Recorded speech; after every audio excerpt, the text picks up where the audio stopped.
Ова е куќата на еден од пратениците кои гласаа за отварање на уставот. Засилено полициско обезбедување нема само овде, туку и пред домовите на други народни избраници.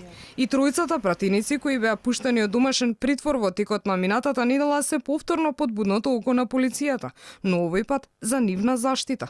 Неофицијално, полициски службеници ги обезбедуваат и пратениците од владеачкото мнозинство.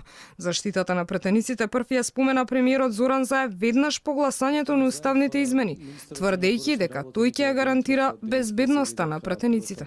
Од МВР велат дека веќе е започната постапка против едно лице за ширење на говор на омраза на социјалната мрежа Facebook.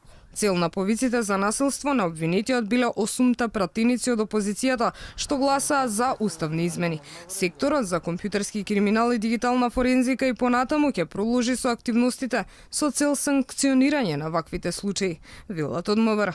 Елизабета Канчевска-Милевска, Емилија Александрова, Нула Исмаиловска, Сашо Василевски и Љубен Арнаудов, Крсто Муковски и Зекир Рамчиловиќ повеќе не се членови на ВМРО-ДПМН. Извршниот комитет ги исклучи од партијата само еден час откако гласаа да се отвори расправата за уставни измени.